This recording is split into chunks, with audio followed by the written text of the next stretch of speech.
ഞങ്ങൾ ഒരുപാട് കാര്യങ്ങൾ എന്നോട് ഇപ്പോഴും പറയും. ഞാൻ തിരിച്ച് നാട്ടിൽ വരാൻ കൂടെ നിർബന്ധിച്ചിരുന്ന സുകുമാരനാണ്. പുള്ളിക്ക് ഇങ്ങനെ ഈ പൊതുവിഷയങ്ങളെ കുറിച്ച് ചർച്ച ചെയ്യാൻ വലിയ ഇഷ്ടമാണ്. അതെ, മോഹൻലാലുമായി സാറിന് വളരെ അടുത്ത ബന്ധമാണ്. കുട്ടിക്കാലത്തുള്ള പരിചയമാണ്. ഒരു നടൻ എന്നുള്ള നിലയിലും അയ്യോ, പിന്നെ എത്രയോ അതുല്യമായ പ്രതിഭാശാലിയാണ്. അതിനെക്കാളും നല്ല വ്യക്തിയാണ് കേട്ടോ. ഇത് നമ്മളത് എടുത്തു പറയേണ്ടതാണ്. ഈ അത്യുന്നതങ്ങളിൽ കയറുന്നവരുടെ വ്യക്തിത്വം നമുക്ക് ചിലപ്പോൾ പിടിക്കാതെ വരാറുണ്ട്. അത് അങ്ങനെ ഒരു കുറ്റം പറയാനില്ല. സഞ്ജു സാംസൺ കളിക്കുന്നതിൻ്റെ ഒരു പടം കണ്ടു.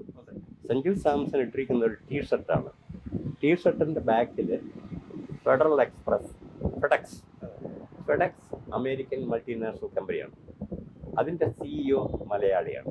ഇന്ത്യക്ക് ഏറ്റവും അധികം അഭിമാനം പകർന്നു തന്ന ഒരു സ്പോർട്സ് താരം ഇട്ടിരിക്കുന്നത്, കേരളത്തിന് അഭിമാനം പകർന്നു തന്ന ഒരു മലയാളി CEO ഇരിക്കുന്ന അമേരിക്കൻ കമ്പനിയാണ്. പേറ്റന്റ് മ്യൂസിക് എങ്ങനെ പേറ്റന്റ് എന്ന് എനിക്കൊരു പിടിയില്ല. ഞാൻ കേട്ടുകൊണ്ടിരുന്നു. അപ്പോൾ പുള്ളി അതിനെക്കുറിച്ചൊക്കെ വിശദമായിട്ട് പറഞ്ഞു തന്നെ. ഓരോ മേളകർത്താരകങ്ങളും ഒക്കെ പേറ്റന്റഡാണ്. 73 ഇദ്ദേഹം സൃഷ്ടിച്ചിരിക്കുന്ന രാഗം അദ്ദേഹത്തിൻ്റെ പേരിൽ തന്നെ അറിയപ്പെടാനായിട്ട് ഒരു വിദേശിയാണ് അദ്ദേഹത്തിനെ സഹായിക്കുന്നത് അമേരിക്കൻ പേറ്റന്റ് എടുക്കാൻ.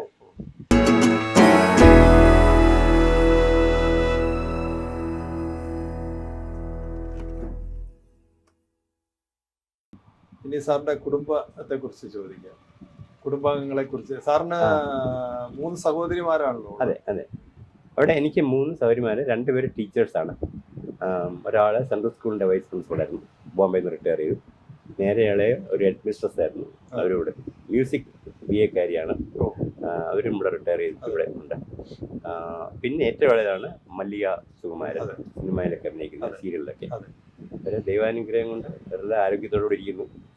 എൻ്റെ അമ്മയ്ക്ക് ഇവിടെ മിക്കവാറും തിരുവനന്തപുരത്തെ സകല ക്ഷേത്രങ്ങളിലും പറ്റുണ്ടായിരുന്നു. അതുകൊണ്ട് പ്രാർത്ഥിച്ചായിരിക്കണം ഞങ്ങളെയൊക്കെ. വലിയ കുഴപ്പമില്ല. കൊച്ചുമക്കളൊക്കെ നല്ല വന്നു കഴിഞ്ഞത്. സാറിന്റെ ബ്രദറിലായിരുന്നു സുകുമാരൻ. അതെ. ശ്രീ സുകുമാരന്റെ നമ്മുടെ മലയാള സിനിമ കണ്ടയിലെ അതുല്യ നടന്മാരിൽ ഒരാളാണ് അദ്ദേഹം. സുകുമാരൻ ഒരുപാട് വായിക്കുമായിരുന്നു. ഒരു അറിവ് കിട്ടുമ്പോഴത്തേക്ക് നമ്മുടെ അഭിനയത്തിനെ അത് സ്വാധീനിക്കുമല്ലോ. നന്നായിട്ട് വായിച്ചിട്ടുള്ളവർക്ക് നമ്മൾ പറയാറില്ലേ, അണ്ടർ ആക്ടിങ് എന്ന് പറയാറുണ്ട്. അണ്ടർ ആക്ടിങ്ങിന്റെ ആശാനായിരുന്നു ദിലീപ് കുമാർ. നമ്മൾ വേറെ ആരെയും കണ്ടിട്ടില്ല. ഒരിക്കലും അങ്ങനെ ഓവർ ആക്ടിങ്ങിൽ പോയിട്ടില്ല. അണ്ടർ ആക്ടിങ്ങിൽ കൂടി നമ്മളെ ഇംപ്രസ് ചെയ്യും. ശിവാജി ഗണേശ് നോക്കൂ, ഓവർ ആക്ടിങ്ങിലോട്ട് പോകുന്നത്. അത് അദ്ദേഹത്തിന്റെ ശൈലിയാണ്, തെറ്റൊന്നുമല്ല. അതാണ് അദ്ദേഹത്തിൽ നമ്മൾ പ്രതീക്ഷിക്കുന്നത്. ദിലീപ് കുമാറിനെ കൊണ്ട് ഓവർ ആക്ട് ചെയ്യാനും പറ്റില്ല, ശിവാജി ഗണേശിനെ കൊണ്ട് അണ്ടർ ആക്ട് ചെയ്യാനും പറ്റില്ല. പക്ഷെ അതിൻ്റെതായ ഒരു ചാരുത 2 പേർക്കുണ്ട്. മലയാളത്തിലെ സുകുമാരനും പ്രത്യേക കാലഘട്ടം അദ്ദേഹത്തിൻ്റെതായ. ഞങ്ങൾ ഒരുപാട് കാര്യങ്ങൾ എന്നോട് ഇപ്പോഴും പറയും. ഞാൻ തിരിച്ച് നാട്ടിൽ വരാൻ കൂടെ നിർബന്ധിച്ചിരുന്ന സുകുമാരനാണ്. പുള്ളിക്ക് ഇങ്ങനെ ഈ പൊതുവിഷയങ്ങളെ കുറിച്ച് ചർച്ച ചെയ്യാൻ വലിയ ഇഷ്ടമാണ്. മോഹൻലാലും അതുപോലെ കേട്ടോ. മോഹൻലാലിന് മെഡിക്കൽ വിഷയങ്ങൾ വലിയ ഇഷ്ടമാണ്. അപ്പം എന്നെ കാണുമ്പോഴൊക്കെ മെഡിക്കൽ വിഷയങ്ങൾ ഞാൻ ചോദിക്കും, ലാലു എങ്ങനെയാണെങ്കിൽ പാർട്ട് ടൈം ആയിട്ടെങ്കിലും ഒരു മെഡിക്കൽ കളി തരാൻ പറയുന്നത് കളിയാക്കാറുണ്ട്. മോഹൻലാലുമായി സാറിന് വളരെ അടുത്ത ബന്ധമാണ്. കുട്ടിക്കാലത്തുള്ള പരിചയമാണ്. ഒരു നടൻ എന്നുള്ള നിലയിലും അയ്യോ, പിന്നെ എത്രയോ അതുല്യമായ പ്രതിഭാശാലിയാണ്. അതിനെക്കാളും നല്ല വ്യക്തിയാണ് കേട്ടോ. ഇത് നമ്മളത് എടുത്തു പറയേണ്ടതാണ്. ഈ അത്യുന്നതങ്ങളിൽ കയറുന്നവരുടെ വ്യക്തിത്വം നമുക്ക് ചിലപ്പോൾ പിടിക്കാതെ വരാറുണ്ട്. അത് അങ്ങനെ ഒരു കുറ്റം പറയാനില്ല. അത് അദ്ദേഹത്തിൻ്റെ അച്ഛൻ്റെ നിന്നും അമ്മയുടെ നിന്നും കിട്ടുകയാണ്. ഞാൻ എപ്പോഴും പറയണ്ടേ, വിശാന്ത് ചേട്ടനായിരുന്നു നമ്മുടെ ലോ സെക്രട്ടറി. ഇടതുപക്ഷത്തിനും വലതുപക്ഷത്തിനും ഒരുപോലെ പ്രിയനായിരുന്നു വിശാന്ത് നായർ ലോ സെക്രട്ടറി. കാരണം രാത്രി 10-11 മണി വരെ സെക്രട്ടേറിയറ്റ് ഇരുന്ന് ഈ ബില്ലുകൾ ഉണ്ടാക്കിയായിരുന്നു പിള്ളേർ. വളരെ ഇഷ്ടമാണ് പുള്ളിക്ക്. അപ്പം നായനാരൊക്കെ പറയാറുണ്ട്, ഇയാളെ പറഞ്ഞു വിടുക, രാത്രി 10 മണിയായില്ലേ. അങ്ങ് പുള്ളിക്കൊരു മുറുക്കി അവിടെ ഇരുന്ന്. അദ്ദേഹം വളരെ വർക്കഹോളിക്കായിരുന്നു. അതുപോലെ 2 ട്രാക്ക് എടുത്തു. 2 പേരും ഒരേപോലെ അടിക്കും. ലാലുവിൻ്റെ എന്ന് പറഞ്ഞ കുസൃതിയുടെ ആളായിരുന്നു. ഞങ്ങളെ ലാലുവിൻ്റെ ചേട്ടൻ പ്യാരി ലാലുവായിട്ട് വഴക്കുണ്ടാക്കും. വഴക്ക് തുടങ്ങുന്നത് ലാലു തന്നെയാണ്. എന്നിട്ട് പ്യാരിയെ ഇടിച്ച് താഴെ വീഴിക്കും. അപ്പോഴത്തേക്ക് പ്യാരി കിടന്ന് പ്യാരി കിടന്ന് വഴക്കുമ്പോഴത്തേക്ക് അച്ഛനും അമ്മയും മേളിൽ നിന്ന് ഇറങ്ങി വരുമ്പോഴത്തേക്ക് അവരിറങ്ങി വരുമ്പോഴത്തേക്ക് മോഹൻലാൽ അങ്ങ് ആക്ട് ചെയ്യും. അയ്യോ എന്നെ ഇടിച്ചേ, ചേട്ടൻ എന്നെ ഇടിച്ച്. അവരിറങ്ങി വന്ന് ചേട്ടൻ 2 അടി കിട്ടും. ലാലുവിൻ്റെ ഒന്നും അടി കിട്ടും, അച്ഛൻ്റെ ഒന്നും കിട്ടും, അമ്മയുടെ കിട്ടും. ഇങ്ങനത്തെ ഒരുപാട് കുസ്തിയെ കാണിക്കണം. വളരെ ഊർജ്ജസ്വലനായ ഒരു വ്യക്തിയായിട്ടാണല്ലോ നമ്മൾ മോഹൻലാൽ. നല്ല ഒരു അറിവ് സമ്പാദിക്കാനുള്ള ത്വരയുണ്ട്. അതാണ് പുള്ളി നമ്മുടെ ആധ്യാത്മിക കാര്യങ്ങളും മെഡിസിനും ശാസ്ത്രവും ഒക്കെ ഞങ്ങൾ വളരെ അപൂർവമായിട്ട് കാണാറുള്ളത്. പക്ഷെ ഞങ്ങളെ കാണുമ്പോഴൊക്കെ ഇങ്ങനെ പൊതുക്കാര്യങ്ങളൊക്കെ ചർച്ച ചെയ്യാറുണ്ട്. ഞാൻ അദ്ദേഹത്തിൻ്റെ തിരക്ക് കാരണം ഞാൻ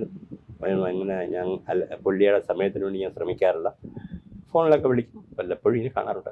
സാറിന്റെ അനന്തരവന്മാരായ ഇന്ദ്രജിത്തിനെയും പൃഥ്വിരാജിനെയും എങ്ങനെ വിലയിരുത്തും? അവരുടെ രംഗത്ത് നന്നായിട്ട് വരുന്നുണ്ട് തീർച്ചയായിട്ടും. എനിക്കൊരു ചെറിയ നിരാശ പണ്ട് ഞാൻ പറഞ്ഞിട്ടുള്ളതാണ്, ഇവർ രണ്ടുപേരും അവരുടെ ടാലൻറ്റ് വേറൊരു മേഖലയെ കൊണ്ടെത്തിരുന്നെങ്കിൽ അവർ ഇപ്പോൾ ഈ കഴിവുള്ള കുട്ടികൾക്ക്, ഇപ്പോൾ എൻ്റെ അനന്തരവന്മാർ മാത്രമല്ല ഉദ്ദേശിക്കുന്നത്, ശരാശരി മലയാളികൾക്കിടയിൽ കഴിവും അധ്വാനിക്കാനുള്ള മനസ്സും ഉണ്ടെങ്കിൽ സ്കൈ ഇസ് ദ ലിമിറ്റ്. ഒരുപാട് ഓപ്പർച്യൂണിറ്റീസ് ഉണ്ട്. ഇപ്പം നമ്മൾ ഈ ടെസ്ലയെ കുറിച്ച് പറഞ്ഞില്ലേ, ടെസ്ല പ്ലാന്റിലൊക്കെ ഇപ്പം മിഡ് ലെവൽ സീനിയർ എക്സിക്യൂട്ടീവ് ആയിട്ടിരിക്കുന്നത് എല്ലാം മലയാളികളാണ്. അതിന് മുകളിലോട്ട് പോകുമ്പോഴാണ് കേരളം വളരാൻ പോകുന്നത്. അപ്പം ഞാൻ ഇതെടുത്ത് പറയാൻ കാരണം, ഇന്നലെ നമ്മുടെ സഞ്ജു സാംസൺ കളിക്കുന്നതിൻ്റെ ഒരു പടം കണ്ടു. സഞ്ജു സാംസൺ ഇട്ടിരിക്കുന്ന ഒരു ടീഷർട്ടാണ്. ടീഷർട്ടിൻ്റെ ബാക്കിൽ federal express, FedEx American multinational കമ്പനിയാണ്. അതിൻ്റെ CEO മലയാളിയാണ്. നോക്കൂ, ഇന്ത്യക്ക് ഏറ്റവും അധികം അഭിമാനം പകർന്നു തന്ന ഒരു സ്പോർട്സ് താരം ഇട്ടിരിക്കുന്നത്, കേരളത്തിന് അഭിമാനം പകർന്നു തന്ന ഒരു മലയാളി CEO ഇരിക്കുന്ന അമേരിക്കൻ കമ്പനിയാണ്. അതാണ് നമ്മൾ കണ്ടുപിടിക്കേണ്ടത്. അവിടെയാണ് അത് ക്ലിക്ക് ചെയ്തത്. ഈ ഒരു ഉപദേശീയതയാണ് വരും കാലത്ത് കേരളത്തെ ഏറ്റവും അധികം അനുഗ്രഹിക്കാൻ പോകുന്നത്. ഞാൻ അതുകൊണ്ടാണ് ഈ ഗവൺമെൻറ് ചെയ്ത ഒരു കാര്യം ഒരുപാട് വിമർശിക്കപ്പെട്ടെങ്കിലും ഈ ലോക കേരള സഭയുടെ ആശയം, അതിൻ്റെ ഉള്ളിലിരിക്കുന്ന ആശയം ഉണ്ടല്ലോ, അത് വളരെ മനോഹരമായ ഒരു ആശയം. കാരണം ഇപ്പോൾ പുറത്ത് കിടക്കുന്ന മലയാളികളിൽ ഒരു 20% പോലും തിരിച്ചു വരാൻ പോകുന്നില്ല. അവർ ഇന്ത്യക്ക് പുറത്തായിരിക്കും. അത് അവിടെ ഇരിക്കട്ടെ. അവരവിടെ ഇരുന്നുകൊണ്ട് കേരളത്തെ ഒരുപാട് സഹായിക്കാൻ പറ്റും. അതാണ് കേരളത്തിന് വേണ്ടത്. ഇത്രയും ജനസാന്ദ്രതയുള്ള ഒരു സംസ്ഥാനത്തേക്ക് എല്ലാവരും മടങ്ങി വന്നു കഴിഞ്ഞാൽ റിയൽ എസ്റ്റേറ്റിൻ്റെ വില കൂടും, ജോലിയില്ലാതാവും, ജനത്തിരക്ക് കൂടും. അവരൊക്കെ എവിടെ പോയാലും തമിഴ് സിനിമയെ പറയാറില്ലേ, എങ്കിലും താലും വാഴുക, നിങ്ങൾ എവിടെ ആയിക്കോട്ടെ, പക്ഷെ ഉള്ളിൻ്റെ ഉള്ളിൽ കേരളം ഉണ്ടായി. അതാണ് ഈ കണ്ടത്. ഈ ഫെഡക്സിൻ്റെ ടീഷർട്ട് ഇട്ടുകൊണ്ടിരിക്കുന്നത് മലയാളിയായ ഫെഡക്സിൻ്റെ CEO, മലയാളി എന്ന നിലയിൽ ഇന്ത്യക്ക് മുഴുവൻ പ്രശസ്തി കൊണ്ടുവന്ന സഞ്ജു സാംസൺ ഇടാൻ ഒരു ടീഷർട്ട് കൊടുത്തിരിക്കുന്നു. സാറ് സംഗീതത്തിനോട് വളരെ താല്പര്യമുള്ള കേൾക്കാരനാണ്. ഇപ്പോൾ യേശുദാസ് സാറിന്റെ അയൽക്കാരനാണ് അവിടെ. സംഗീതം ഇപ്പോഴും അതുകൊണ്ടാണ് ഞാൻ അദ്ദേഹത്തിൻ്റെ സിനിമ പാട്ടൊക്കെ പാടാൻ പോകാറില്ല. അപ്പം ഞാൻ പറഞ്ഞു, ക്ലാസിക്കൽ മ്യൂസിക് ഉണ്ട്, എന്നെ അറിയിക്കണം. ഞങ്ങൾ ഒരുമിച്ച് പോകും, എന്നെ അറിയിക്കും. ഈ ആഴ്ച അവിടെയുണ്ട്, ടെക്സസ് സബർബിൽ. ഞങ്ങൾ ഒരുമിച്ച് പോകുമ്പോഴെല്ലാം പറഞ്ഞു തരും. അപ്പോൾ ഇത്തവണ പോയപ്പോൾ എന്നോട് പറഞ്ഞു, ഞാനൊരു 73ാമത്തെ മേളകർത്ത രാഗം ഞാൻ കണ്ടുപിടിച്ചിട്ടുണ്ട്, അതൊന്ന് പേറ്റൻ്റ് ചെയ്യണം എന്നൊരു അമേരിക്കക്കാരൻ പറഞ്ഞു. അപ്പോൾ എനിക്ക് ഇതിൻ്റെ മ്യൂസിക് എങ്ങനെയാണ് പേറ്റൻ്റ് എന്ന് എനിക്കൊരു പിടിയില്ല. ഞാൻ കേട്ടുകൊണ്ടിരുന്നു. അപ്പോൾ പുള്ളി അതിനെക്കുറിച്ചൊക്കെ വിശദമായിട്ട് പറഞ്ഞു തന്നെ. ഓരോ മേളകർത്ത രാഗങ്ങളും ഒക്കെ പേറ്റൻ്റഡാണ്. 73ാമത് ഇദ്ദേഹം സൃഷ്ടിച്ചിരിക്കുന്ന രാഗം അദ്ദേഹത്തിൻ്റെ പേരിൽ തന്നെ അറിയപ്പെടാനായിട്ട് ഒരു വിദേശിയാണ് അദ്ദേഹത്തിനെ സഹായിക്കുന്നത്, അമേരിക്കൻ പേറ്റൻ്റ് എടുക്കാനായിട്ട്. പക്ഷേ ഒരുപാട് കാര്യങ്ങൾ അദ്ദേഹം വളരെ ഫിലോസോഫിക്കലാവും. എനിക്കൊന്നൊരു പ്രായമാകുമ്പോൾ നമ്മളെല്ലാം ഫിലോസോഫിക്കല്ലോ. നല്ല രസമാണ് സംസാരിക്കാൻ. നല്ല മനുഷ്യനല്ല, അസാധാരണമായിട്ടില്ല.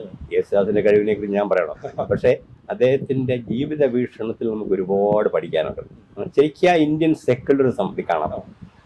പ്രത്യേക മതങ്ങളെ ഒന്നും അങ്ങനെ വേർതിരിച്ച് അഭിനന്ദിക്കൊന്നുമില്ല. എല്ലാം നമ്മൾ പറയല്ലേ, പി ഭാസ്കരൻ മാസ്റ്ററുടെ ഒരു നല്ല കവിതയല്ലേ, അന്നത്തിനും പഞ്ഞമില്ല, സ്വർണത്തിനും പഞ്ഞമില്ല, മഞ്ഞതിൽ കരുണയ്ക്കാണ് പഞ്ഞം എന്ന് പറയുന്നത്. അതാണ് അദ്ദേഹത്തിന്. ഞാനൊക്കെ ആ ഗ്രൂപ്പിടുന്നതാണ്.